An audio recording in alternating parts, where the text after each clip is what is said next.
The notification appeared on Detective Ethan Rourke's computer screen at exactly 3:12 in the afternoon on a gray December day in 2019. The hour itself didn't matter. The case number did. After so many years in the cold case unit of the Fort Collins Police Department, Rourke had developed a strange reflex for moments that would change the geometry of his life. He would feel them before he could name them, like a pressure drop before a storm. The alert came from Kin Match, a public genetic genealogy repository that people joined for reasons that sounded innocent when said aloud at dinner. Curiosity, ancestry, family branches, stories. The email header was bland, almost polite, but the line underneath carried a weight that made his hand stop short of the mouse. Leighton, Hannah Elaine. Last seen December 20th, 1980. File last updated 2007. The office around him was the usual cluttered stillness of a weekday afternoon. Humming fluorescent lights, the murmur of a printer down the hall, a half-eaten granola bar on someone's desk because nobody ever ate lunch properly. Manila folders sat in stacks that looked temporary and were not temporary at all. The cold case unit lived in the sediment of other people's tragedies, layered and compressed until time itself became a kind of evidence. Rourke leaned back, feeling the chair give under his weight. For a moment, he let his eyes drift to the window, where the sky hung low and flat over the city. Winter made everything look unfinished. When Hannah Leighton died, Rourke was a kid. He remembered that much. He remembered the way adults spoke in lowered voices in grocery store aisles, how his mother had locked the door twice each night for weeks afterward, as if a second lock could keep the world intact. He remembered the news anchors trying to stay serious, their expressions practiced and inadequate. There were some cases that didn't just happen. They rewired a community. Hannah's was one of those. Now the case was glowing on his screen like a flare. The match itself felt impossible. Not because Rourke didn't believe in DNA, he had watched it rewrite policing over the course of his career, but because of the distance between the crime and the century that now held the answer.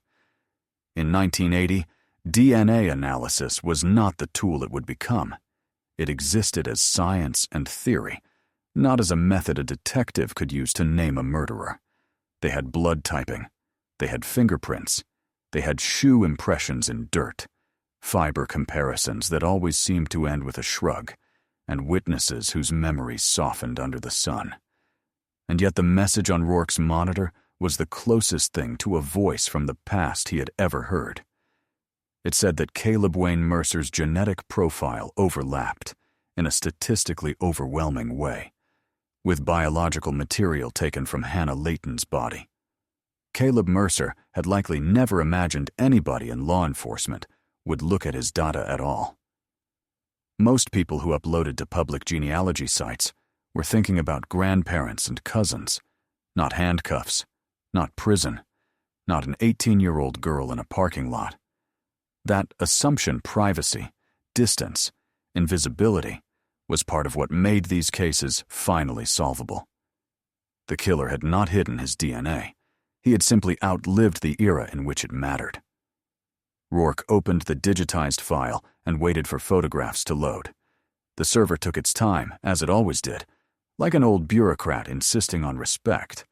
When Hannah's senior portrait appeared, he felt the familiar tightening in his throat that came with seeing the face of a person who never had the chance to get older. She looked tidy, composed, almost formal. A soft smile that didn't show much teeth. Hair brushed into shape. Eyes that didn't know what was coming. Rourke scrolled down. Eastview High School. Choir. Part-time job at Marston's department store. Daughter of Marla and Thomas Leighton. Younger sister, Sophie.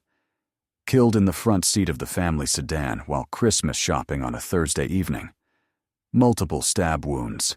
Defensive injuries consistent with a struggle. The file contained hundreds of pages. Typed interview notes, inventories, Lab reports from eras when lab work meant something different.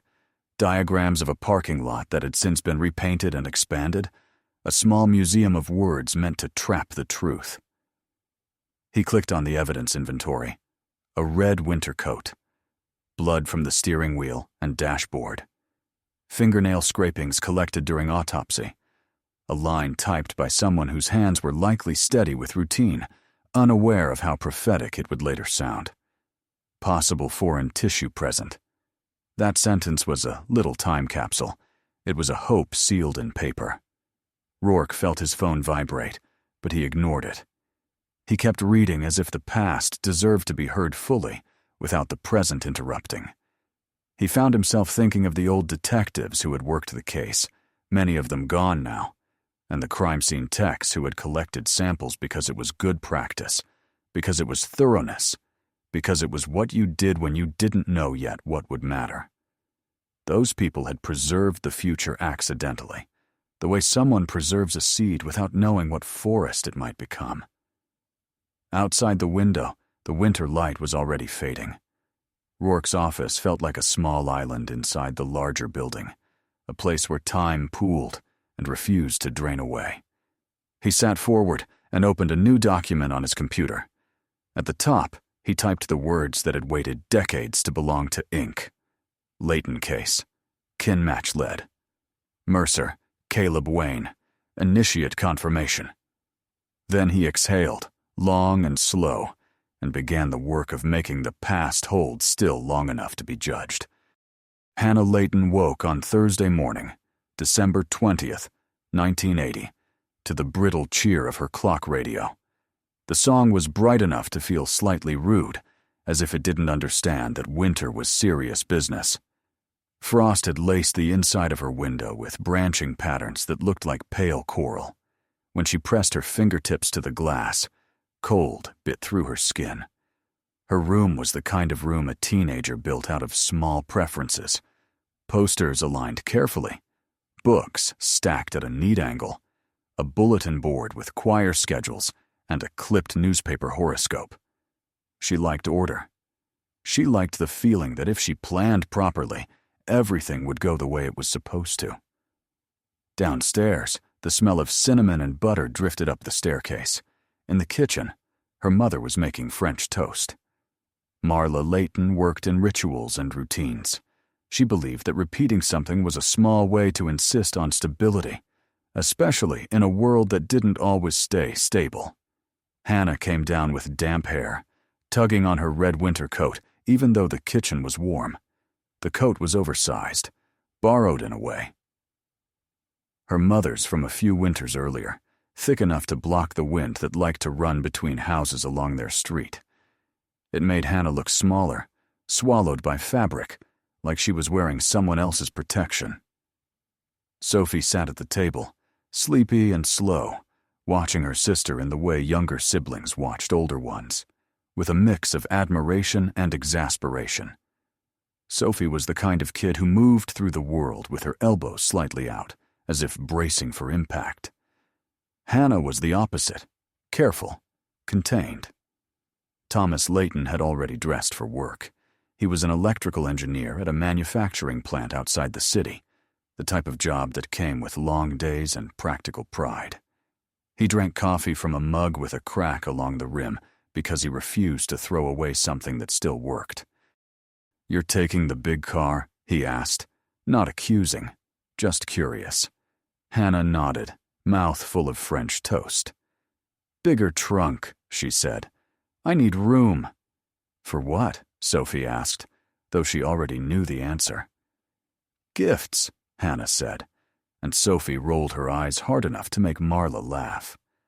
Hannah had been saving money from her part-time job at Marston's, refusing her parents' offers to contribute. She wanted her presents to come from her own hands, not from their wallets. It was stubbornness, but it was also love, the kind that wanted to be earned. Her planner lay open beside her plate. In neat handwriting, she had written her day like a list of promises. Early release. Mall after school. Call Tessa. Marla glanced at the planner and smiled. "You and your lists," she said. "They help," Hannah answered. She didn't say what they helped with, but Marla understood anyway. At school, the halls carried that pre-holiday looseness, teachers trying to keep order while the students vibrated with the prospect of freedom.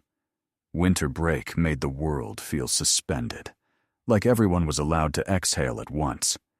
Hannah's choir teacher let them end rehearsal early, and the class spent the last minutes singing carols badly on purpose, laughing at each other's missed notes. When the final bell released them, Hannah said goodbye to friends at the main doors and walked to the parking lot. Her own small hatchback sat there, but she didn't go to it. She crossed instead to the family sedan, large, cream-colored, the kind of car that looked like it belonged to adulthood. It was practical and unremarkable, and that unremarkable quality would later make it easier to remember because it stood out only by existing in the wrong place for too long. The Northgate Galleria sat on the flat edge of the city, a wide indoor mall surrounded by asphalt and winter wind. It was anchored by department stores and ringed with small shops that sold knickknacks, jewelry, stuffed animals, and all the soft clutter of celebration. In winter, it became more than a shopping center. It became shelter, a place where people could walk and wander without ice threatening their ankles. The parking lot was divided into sections marked by colored poles. Shoppers were supposed to glance at the color and remember it later. Memory, the mall assumed, could be managed. Hannah parked near the entrance closest to Marston's, where she worked. A couple loading packages into their station wagon saw her pass, her red coat bright against the dull light. A teenager leaning against a column noticed her because she looked like someone he might know, then decided he didn't. A security guard nodded at her without making eye contact. She was just one of many, and the mall relied on being invisible while full of people. Inside, Hannah moved through the familiar geography of aisles and counters. She greeted co-workers at Marston's, even though she wasn't on shift. She browsed the men's sweaters for her father, touching the fabric and imagining his expression if she picked something too bright. She looked at perfume bottles trapped behind glass like jewels.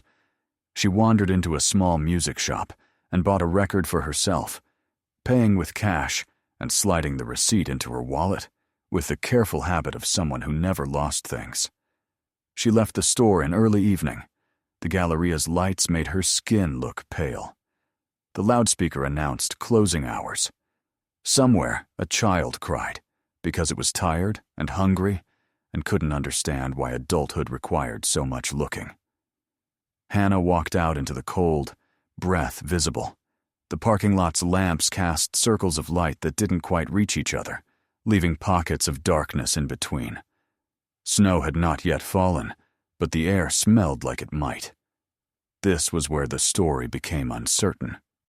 For decades, investigators tried to stitch together the missing minutes between Hannah's exit and her death. They mapped her path in theory. They studied footprints that were never preserved. They collected witness statements that shifted like sand. Someone likely approached her near the sedan. Someone likely spoke. There was little evidence of a scream, and the parking lot was not empty, which suggested either speed or cunning or both. Later, analysts would point out the simplest truth.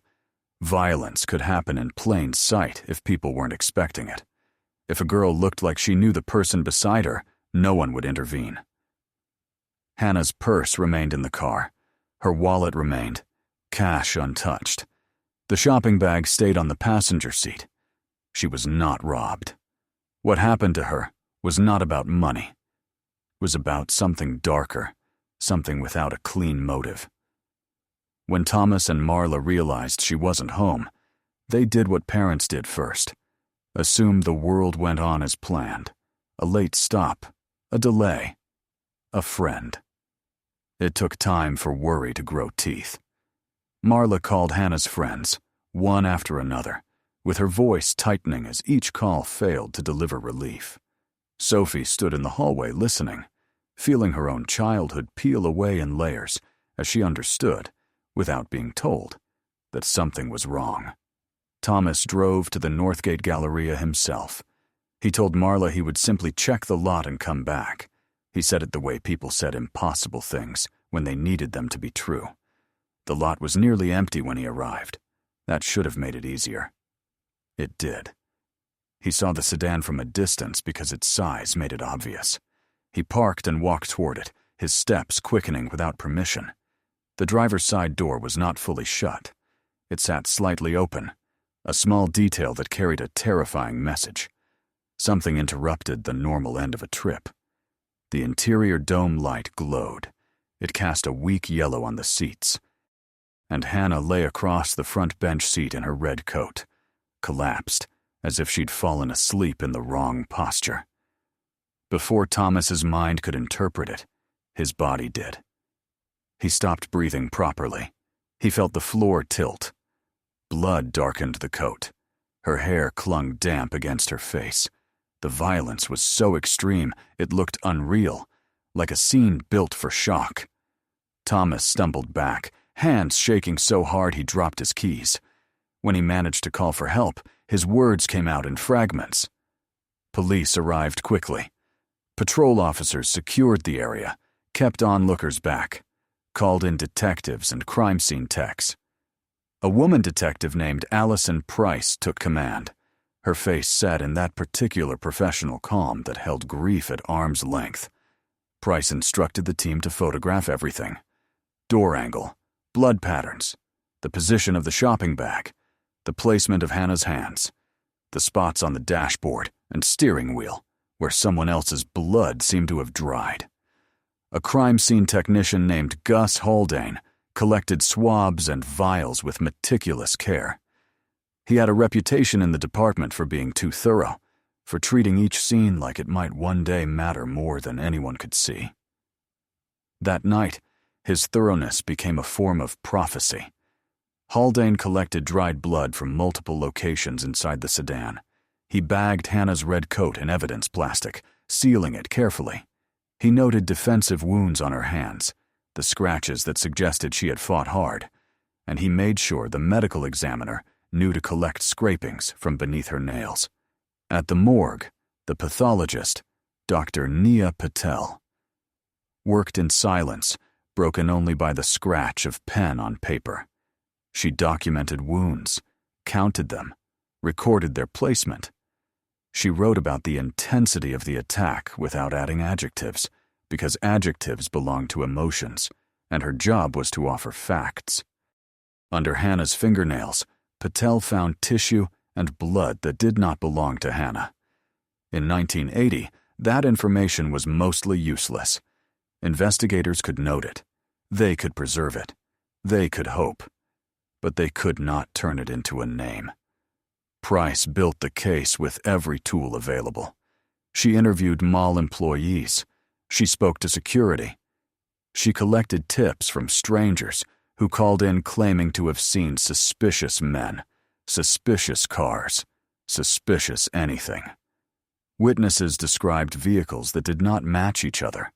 A man in a dark coat, a man in a light coat, a man with long hair, a man with short hair.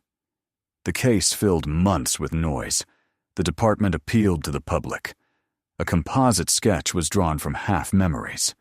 People stared at it in newspapers and thought, fleetingly, that it resembled someone they had once seen at a gas station. The FBI sent a behavioral consultant who spoke in careful terms about offender profiles and violent fantasies. The consultant's report suggested a stranger attack, someone who felt entitled to a victim, someone whose rage did not require personal connection. Those words helped, and didn't help at all. Price and her partner chased leads until they became thin as thread. They followed one suspect after another, each promising for a moment, each dissolving under scrutiny. The case grew crowded with names. What they had, truly, was the crime itself and the pieces it left behind. When weeks became months and the case remained unsolved, the city changed slightly. Parents became more vigilant. Teenagers began traveling in groups. The mall parking lot, once just a place to walk between doors, became a place people hurried through without meeting anyone's eyes. Hannah's funeral was held on a cold day that left people's faces pinched. Her choir sang. Marla sat rigid, hands locked together so tightly her knuckles turned pale. Thomas looked older, as if time had accelerated only for him. Sophie watched adults move around her smelling of wool and perfume and grief, and she understood that life could break in a way you couldn't repair. Afterward, the Leighton home became a museum of before. Marla kept Hannah's bedroom exactly as it had been the day she left for the mall. She made the bed each morning. She dusted the dresser. She refused to put away Hannah's school materials, as if putting them away would signal permission for the world to continue. Thomas tried to return to routine. Routine did not return the same way. In the first years, Marla visited the police department often. Sometimes Price met her personally. Sometimes a different detective did. Marla always arrived with a folder of notes and clippings, her eyes sharp and exhausted. She asked for updates. She asked for hope. She asked if they were still looking. They were always still looking, until looking became a kind of quiet, mostly internal labor. The case never fully closed, but it cooled, like a stove turned off but still warm for a while. Time passed. A new decade arrived. Sophie grew into a young woman. She left for college, returned for holidays, tried to live without Hannah as the center of gravity. The attempt felt disloyal sometimes, like laughter itself was an insult. Thomas's health began to show strain in small, ordinary ways. A cough, fatigue, a hand pressing briefly to his chest when he thought no one was watching. Friends told him to slow down. Work told him to take vacation days. He took them, but vacation couldn't give him back what had been removed. Marla's grief evolved into something else, something more elaborate. She began writing letters to other families who had lost daughters. She collected newspaper clippings from other states. She built a mental network out of coincidences, convinced the cases were connected. Blonde girls, malls, winter months, parking lots. Sometimes the similarities were real. Sometimes they were only the shapes her mind needed. People around her slowly pulled away, not because they didn't care, but because they didn't know how to speak to a grief that refused to soften. Church friends stopped inviting her to planning meetings because she would bring Hannah's case into every conversation. Neighbors became polite but distant. Thomas loved her. That love did not fix the widening gap between their ways of surviving. He began sleeping in the guest room because he could not endure, each night, the sight of Marla sitting on Hannah's bed, holding a choir robe, and whispering to an emptiness that never answered. In early spring of the following decade, Thomas died suddenly at work. It happened in the middle of a day that had started normally enough.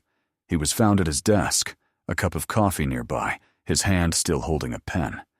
The official cause was heart disease. The community murmured that grief had done its work. At the funeral service, Marla seemed both present and absent. She received condolences as if they were mail addressed to the wrong person. Sophie tried to hold her mother steady, while also holding herself together.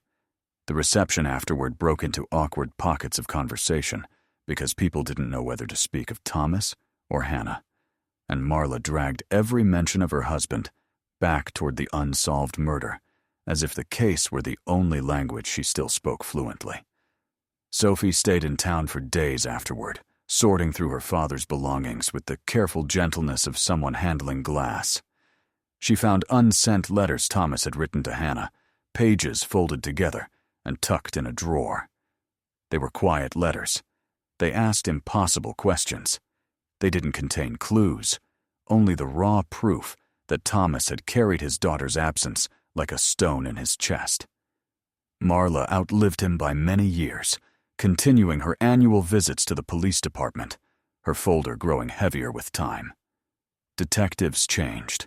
Faces changed. The building itself changed. The case remained the same. A girl, a parking lot, a violence that did not explain itself. By the time Marla died, complications of heart failure, her body worn down by age, and something deeper. Sophie was middle-aged. Raising children who were already older than Hannah had been allowed to become. Sophie inherited the family home and faced the daunting archive her mother had built. Hannah's bedroom was no longer a bedroom. It had become a shrine and an office. Boxes were stacked along the walls. Maps were pinned up with colored tacks. Lists, names, theories. A life spent pushing against the locked door of an unanswered question. Sophie did not want to discard it. She also knew she could not keep living inside it. So she did what her sister would have done, she thought. What Hannah, with her lists and neat handwriting, would have understood. Sophie organized. She began scanning everything: newspaper clippings, police reports, letters from other families, her mother's notes. She created digital folders with labels that could be searched. She built a database of names and dates and intersections. She turned chaos into a map. The work took months and then stretched into years, done on weekends, done at night after her children went to bed. Sometimes she had to stop because the material pulled her under, because reading her mother's handwriting felt like hearing a voice from the other side of a door. Sometimes she had to stop because she was angry. At the killer, at the world, at time itself. But she kept going. Buried among her mother's wild theories, Sophie found something useful: meticulous lists of everyone interviewed during the first investigation.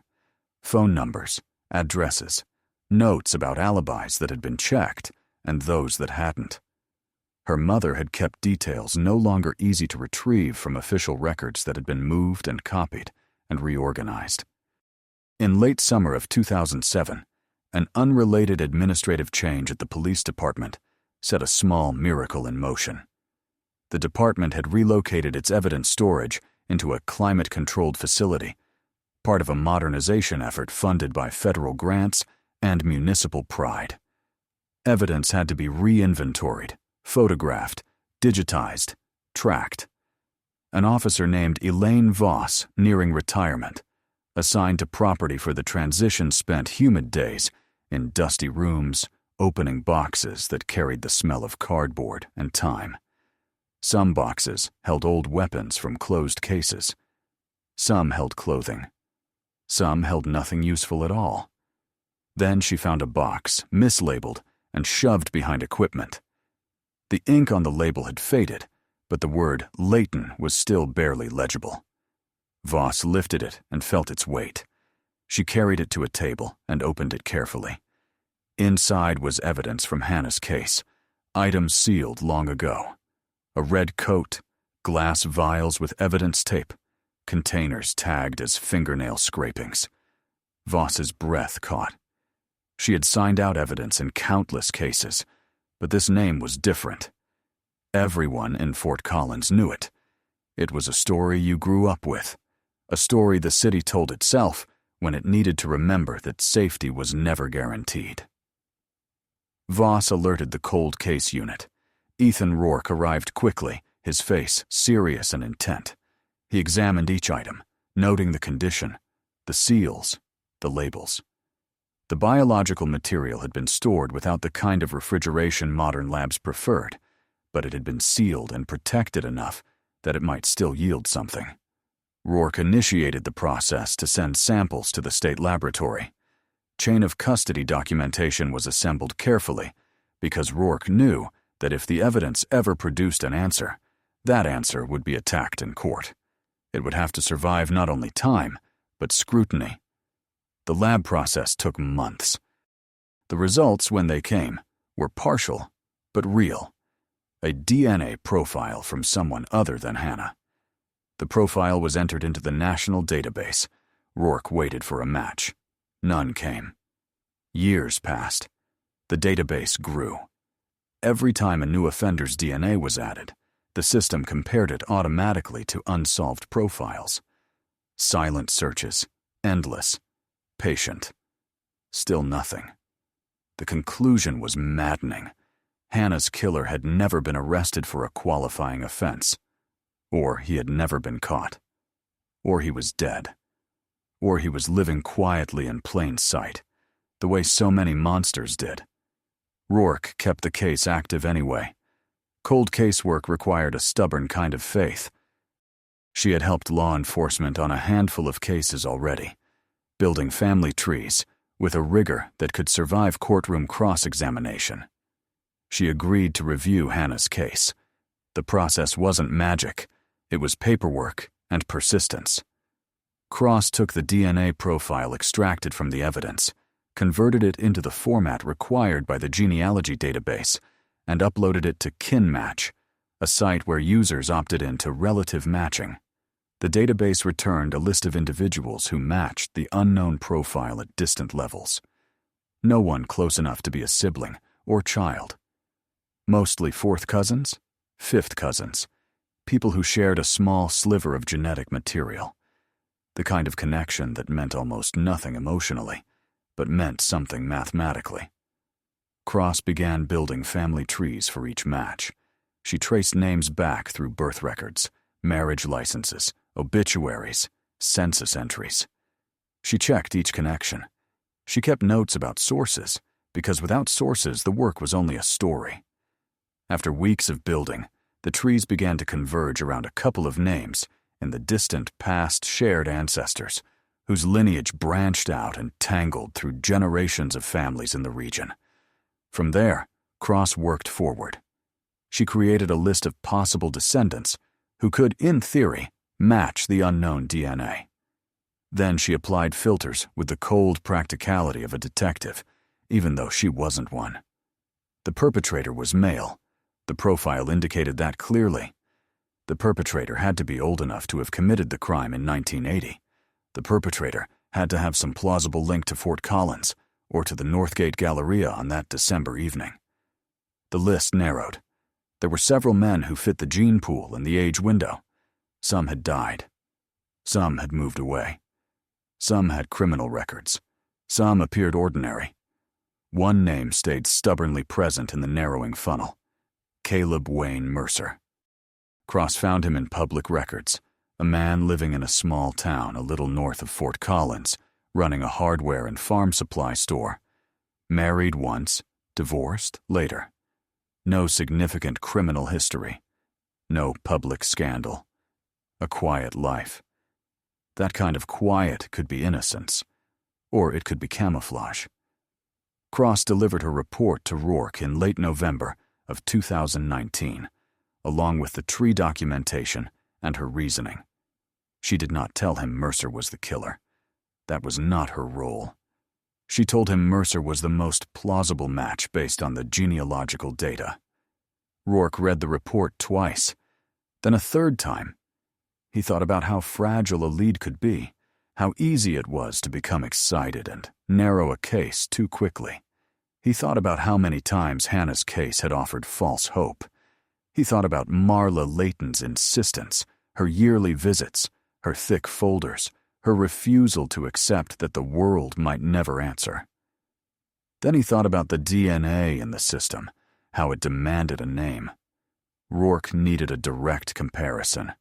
That meant obtaining Mercer's DNA, ideally without alerting him. A direct request would warn him that police were looking.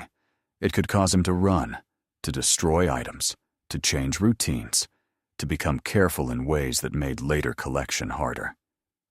The law allowed the collection of abandoned DNA. Once a person discarded an item in a public place, they had no reasonable expectation of privacy in what they left behind. Courts had repeated this logic for years regarding fingerprints and trash searches. DNA, for all its science, often fell into the same legal category.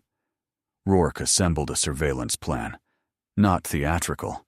Quiet. Grounded in procedure.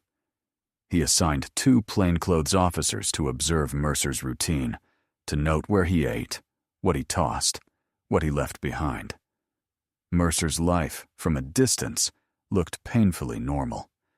He opened his store each morning. He made small talk with customers. He went to church on Sundays. He ate lunch at a local diner where the waitress called him by his first name. He didn't appear nervous. Why would he? The past had been safe for decades. On a cold afternoon in early December, Mercer bought soda at the diner and drank it slowly while reading a newspaper. When he finished, he stood, left a cash tip, and dropped the straw into a trash bin near the door. An officer retrieved the straw after Mercer left. He wore gloves. He placed it into an evidence container, sealed it, documented the collection location and time. He followed chain of custody as if the trial were happening tomorrow. Because in cold case work, sloppiness could kill the truth as surely as time did. The sample was rushed to the state lab. Rourke felt those next days stretch. He filled the time with practical preparations, background checks, old address records, rereading the 1980 interview logs. He hunted for any mention of Mercer's name in the original investigation. There was one. A brief interview conducted in early January of the year after the murder, part of the wide canvas of young men living or working within driving distance of the mall. Mercer had been asked where he had been that evening. He had said he was home alone, an unverifiable alibi, common enough to be almost meaningless. He had appeared calm, cooperative. Nothing in the notes suggested suspicion. The interview record included one detail that moved like a shadow through the page: Mercer's blood type. O positive, the same type as foreign blood found in the sedan. In 1980, that meant almost nothing. Too many people shared that blood type. It could not identify a killer. It could only eliminate some. The investigator had noted it, then moved on. The case had been drowning in leads. Rourke stared at the old note and felt a sting of anger. Not at the detective who had written it, who could only work with what existed then, but at the cruel coincidence of timing. The case had brushed the truth and failed to hold it. The lab director called Rourke one afternoon, voice calm with professional detachment. The DNA from the straw matched the crime scene profile taken from beneath Hannah Leighton's fingernails. The statistical certainty was staggeringly high, high enough to erase reasonable doubt. Rourke felt his stomach drop, not with surprise exactly, but with gravity. Because now it was real. Now the case was not a mystery, but an impending courtroom battle. A living human being about to be named as a murderer. He thanked the lab director and ended the call. For a long moment he simply sat, looking at the wall, hearing the office hum around him as if nothing had changed. But everything had. Rourke assembled a task group. He contacted the district attorney's office. He prepared an arrest warrant supported by the DNA comparison and the genealogical work that had led them to Mercer. He drafted language carefully, anticipating defense challenges about the legality of genealogy searches. He notified Sophie Leighton. He did it personally, not because policy required it, but because the weight of the news deserved a human voice. Sophie answered the phone with a cautious tone that suggested she had learned, over years, not to expect good news. When Rourke told her they had identified a suspect, there was a long silence on the line. Then Sophie whispered, "Are you sure?" Rourke did not promise certainty lightly. "We are sure," he said. Sophie made a sound that was not quite a sob and not quite laughter. It was something in between, a small, broken exhale of a person whose body didn't know how to respond when its oldest tension finally loosened. The arrest was executed on the anniversary of Hannah's death. Rourke chose the date not for drama, but for meaning. The case had stopped time for the Leightons on that day. If time was going to move again, it should move from the same point. Officers entered Mercer's store in the mid-morning. Customers were present. The store smelled like fertilizer and metal shelves and dusty wood. Mercer looked up from behind the counter, eyebrows lifting in mild surprise that lasted only a moment before he understood that surprise had been a luxury. Rourke read the warrant. Mercer's face remained almost blank. He did not protest loudly. He did not collapse. He did not ask why. He looked like a man who had practiced the idea of this moment so many times, it had become familiar. He was taken into custody without a struggle. At the station, Mercer invoked his right to remain silent. He refused to answer questions. He refused to offer explanation, motive, apology. Silence became his only defense, but it was not a defense against DNA. The prosecution built its case across months of pre-trial hearings.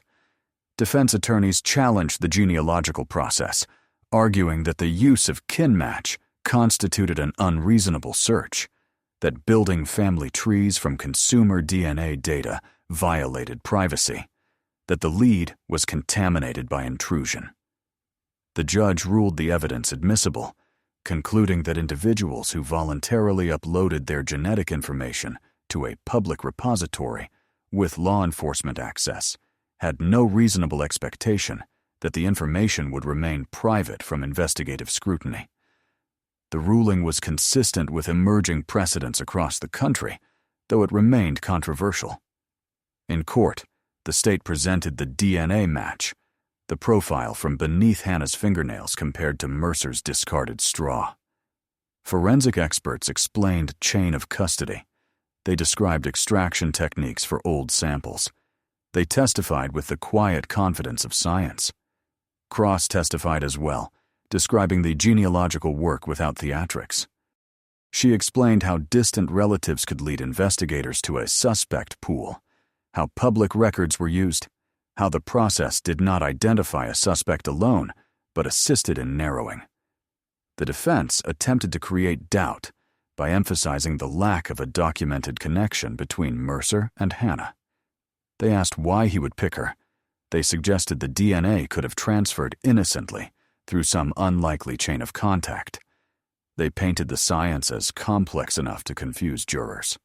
The prosecution answered with the simplest truth. Mercer's DNA was under Hannah's fingernails, consistent with a struggle. Not in a place it would be by casual contact, not in a way that could be explained by coincidence, Sophie Leighton testified. By then she had spent years organizing her mother's archive, living with Hannah's shadow as a daily companion. She spoke of Hannah's methods, her lists, her plans. She spoke of the shock in her father's face the night he returned from the mall. She spoke of Marla's years of vigilance, the annual visits to the police department, the way grief had consumed the household. She did not cry on the stand at first. Her voice was steady. But when she described finding her mother's notes after her death lines, written again and again, questions repeated in different handwriting styles, as if her mother were trying to phrase the right sentence that would unlock the truth. Her composure cracked.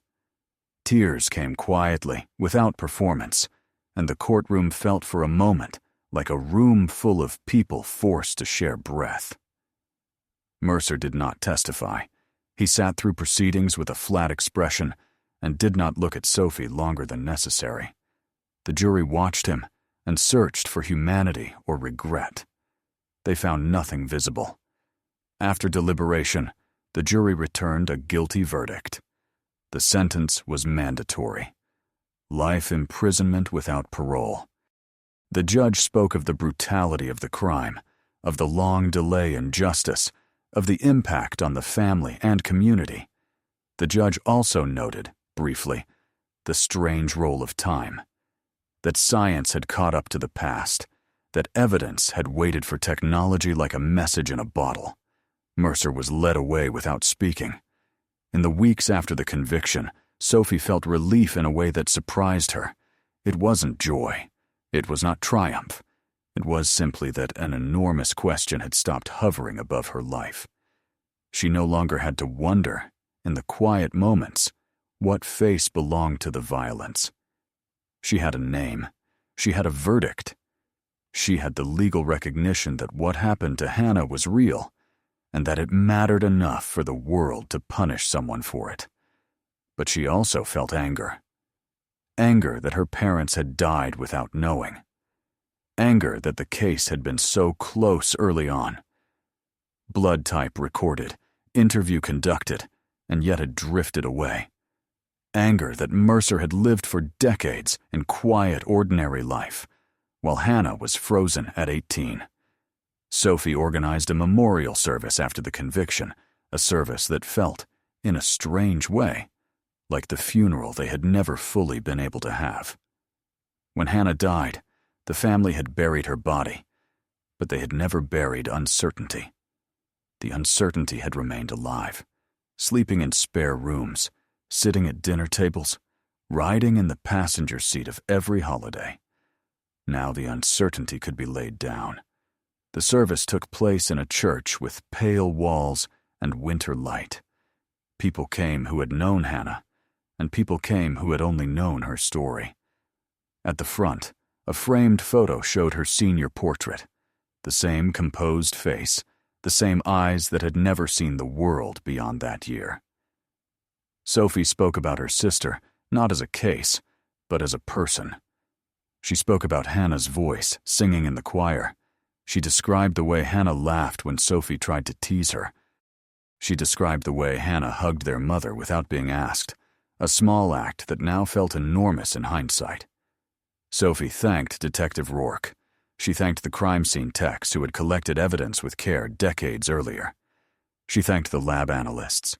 She thanked Dana Cross, whose patience with family trees had built a bridge back through time. And she announced the creation of the Hannah Leighton Foundation, aimed at supporting the analysis of cold case evidence, funding DNA testing, funding genealogical work, supporting families who lived suspended between hope and exhaustion. Sophie did not pretend to believe the foundation would fix everything. Nothing could. But she wanted Hannah's death to become more than an ending. She wanted it to become a lever that moved other cases, other families toward answers. Detective Rourke attended the service in the back pew, uncomfortable with public gratitude. He sat with his hands clasped and listened to Sophie speak. He thought about all the unsolved files in his office, all the photographs of faces that did not know what was coming, all the folders that waited like unanswered letters. He thought about how technology developed not in a straight line, but in leaps, and how justice sometimes depended on those leaps arriving before everyone who needed them was gone. In the months after the case, the foundation began its slow work. Sophie reached out to other families. She listened to them describe decades of uncertainty, the way it shaped marriages, the way it shaped children, the way it shivered through every holiday. She learned the language of labs and grants and legal standards. She became, without choosing it, an expert in the architecture of unresolved grief. She met families whose loved ones had vanished without bodies, families whose cases had been declared cold with bureaucratic finality, families whose evidence sat in boxes labeled in ink that was fading. She learned that some cases had no evidence left because it had been destroyed, lost, mishandled, or never collected properly. Those cases carried a different kind of pain, not only the loss, but the knowledge that the loss had been allowed to drift without a net. Hannah's case had survived because someone named Gus Haldane had collected biological samples as if they mattered, because someone named Elaine Voss had noticed a mislabeled box, because a long chain of people had not thrown away what seemed useless. It was luck, threaded through duty. Rourke retired not long afterward. His career had been marked by many cases, but Hannah's was the one that felt like a hinge in the city's history. When he cleared out his desk, he did it slowly. He had kept small reminders of the work, a worn notepad, photographs of his own children, a coffee mug someone had given him years earlier. He left the office without ceremony, as most cops did. Retirement did not feel like celebration. It felt like stepping out of a room where a television had been blaring for decades and realizing, suddenly, how quiet the world could be. He stayed connected to the Hannah Leighton Foundation as an advisor. Sophie valued his guidance because he understood both the science and the slow human cost of these cases. He helped evaluate files, helped determine which cases might benefit from genealogical work, helped families navigate the maze of law enforcement bureaucracy without being swallowed by it. In late December of a later year, Sophie visited the cemetery plot where her parents and Hannah were buried. The winter light was thin. Her breath rose in clouds. She stood in front of Hannah's marker and traced the letters with her eyes. Hannah's name sat there, cut into stone, as permanent as anything could be. Sophie remembered the red coat, remembered the bedroom her mother had kept untouched, remembered the way her father's voice had broken when he tried, once, to tell a joke at dinner, and realized the humor couldn't fit around the absence. The grief remained. Grief didn't vanish, and Sophie no longer expected it to. But grief no longer had to share space with not knowing. She thought about Mercer in prison, living out his remaining years under bright institutional light, surrounded by concrete and schedules. She thought about how he had lived for decades in ordinary freedom. She thought about how he had never offered a single explanation. She could not force meaning out of his silence. She could only accept that his silence was part of the harm. Sophie turned away from the grave and walked back to her car, her boots crunching on frost. Above her, the sky was a pale sheet. In her mind, she saw Hannah as she had been in the senior portrait, composed, calm, tidy. She tried to imagine her older laugh lines, different hair, a life made of choices and mistakes and ordinary mornings. That imagined life would always be a shadow life, but Sophie allowed herself to picture it anyway. The picture hurt, but it also honored Hannah by refusing to reduce her to the moment she died. The Foundation's work continued. It would continue as long as Sophie had breath.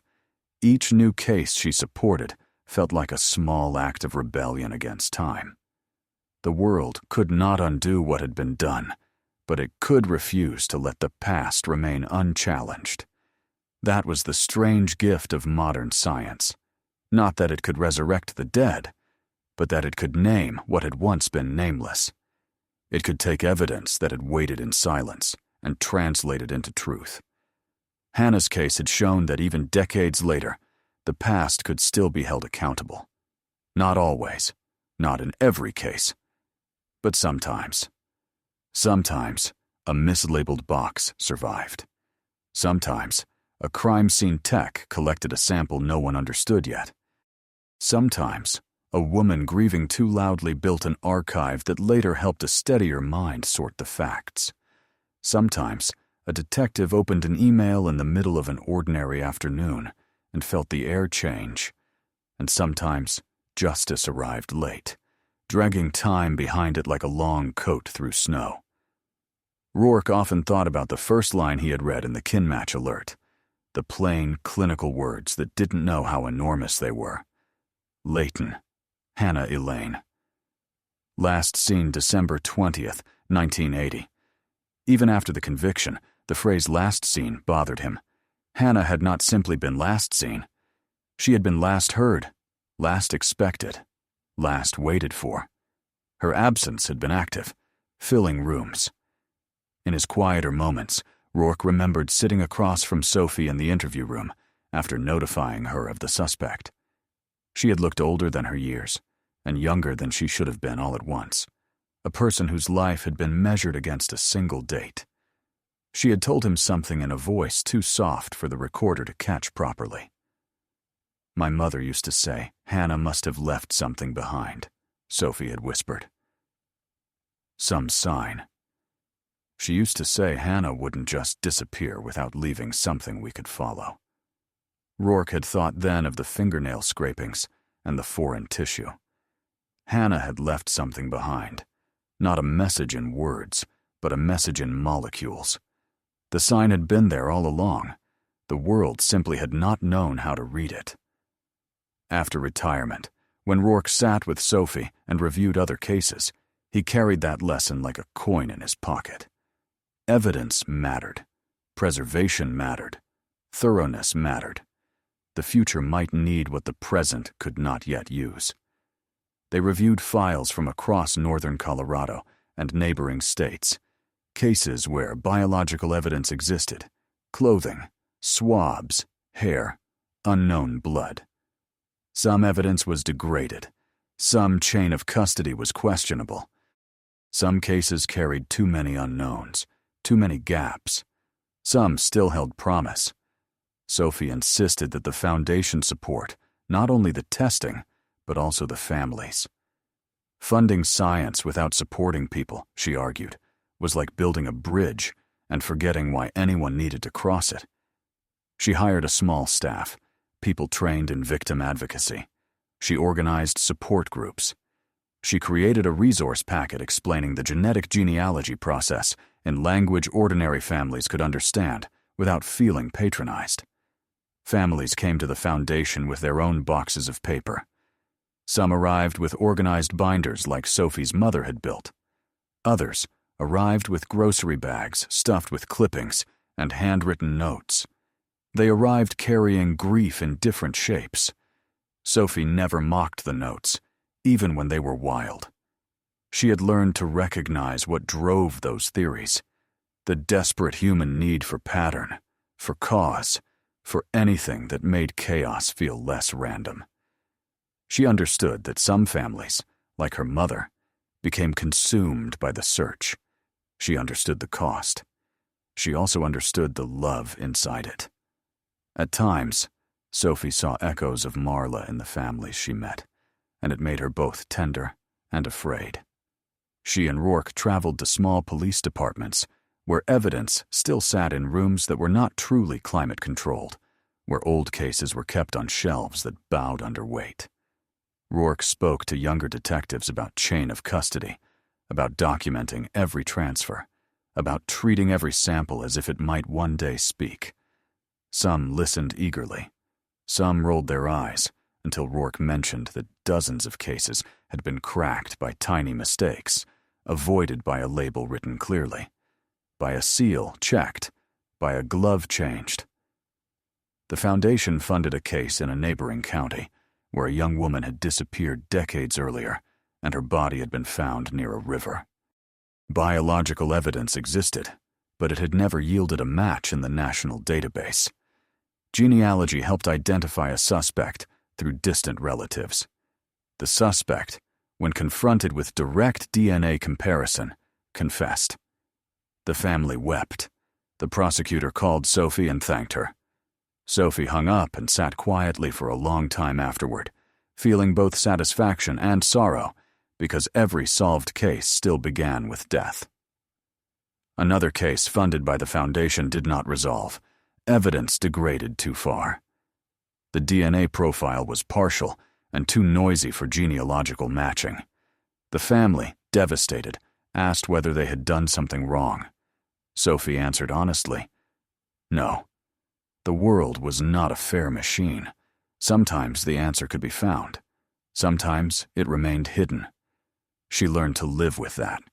She had already lived with worse. The Elaine Leighton Foundation became known in investigative circles. Some officers appreciated it. Others resented what they saw as outside pressure. But no one could argue with results, and results slowly came. Sophie never framed the Foundation's work as vengeance. She framed it as rescuing truth from time, rescuing families from drowning in uncertainty. Sometimes, late at night, Sophie would sit at her desk and look at Hannah's senior portrait. She kept it there, not as an altar, but as a reminder of the mission's origin. The photo held Hannah at 18 forever, but Sophie refused to let the photo be the only story. She kept a list on a legal pad, a habit she suspected she inherited from Hannah. It was a list of cases the Foundation was tracking, each with a name, a location, and a brief note about evidence status. Some names had been crossed out solved. Others had question marks. The list grew and shrank, a living document of effort. Every time she crossed out a name, she felt an odd, complicated wave. Relief for that family, sorrow for the years lost, anger at the fact that life could be stolen so easily. Rourke, visiting the office one afternoon, saw the list and smiled sadly. "Your sister would approve," he said. Sophie looked at him. "You think so?" "I think she'd recognize the impulse," Rourke answered. "To make sense, to put things where they belong, to keep track." Sophie nodded slowly. "I keep thinking," she said, "that if Hannah could see all this, she'd be upset that we're spending our lives on it." Rourke didn't offer false comfort. He had learned not to. "Maybe," he said, "or maybe she'd be proud that you refused to let her become a footnote." Sophie swallowed. "I don't want the Foundation to be the only way I remember her." "It won't be," Rourke said. "It's just what you built out of what happened." Sophie stood by the window that afternoon and watched snow begin to fall, fine and dry like sifted flour. The city below looked muted. Cars moved carefully. People hurried with their shoulders hunched against the cold. She thought about Hannah in the mall, moving between bright aisles, carrying a shopping bag and a record and a plan to come home and wrap gifts. She thought about how small the distance was between ordinary plans and disaster. She thought about how long the distance was between disaster and justice. Both distances felt impossible in different ways. Yet justice had come, dragged out of the past by technology and persistence. The Foundation's work did not erase the fact that Hannah had died. It did not resurrect Marla and Thomas. It did not restore decades. It did not answer why. But it did something crucial. It refused to let the story end at the crime scene. It kept the story moving forward, even when forward felt like walking into wind. For Sophie, that forward motion was the only way to live without betraying the dead. It was also the only way to live for the living, her children, her friends, herself. In the quiet after the most difficult days, Sophie sometimes returned to Hannah's old habit. She opened a notebook. She wrote lists. Not about investigations, not about evidence, but about ordinary things: groceries, school events, weekend plans. She wrote them carefully, just like Hannah had. The lists did not control the world. Sophie knew that. But they offered something smaller and still valuable: a shape for the day, a way to move through time without being swallowed by it. Outside, winter kept arriving each year, as it always had. Streetlights cast circles on snow. Malls stayed lit. Cars parked and left and parked again. People continued to move through their lives believing, most of the time, that the past stayed behind them. Sophie knew better. She knew the past could reach forward. She knew the past could be pulled forward too, if the right hands refused to stop pulling. And she knew that somewhere, in a storage room or a file cabinet, or beneath a forgotten label, the future might be waiting, sealed and silent, until someone learned how to hear it.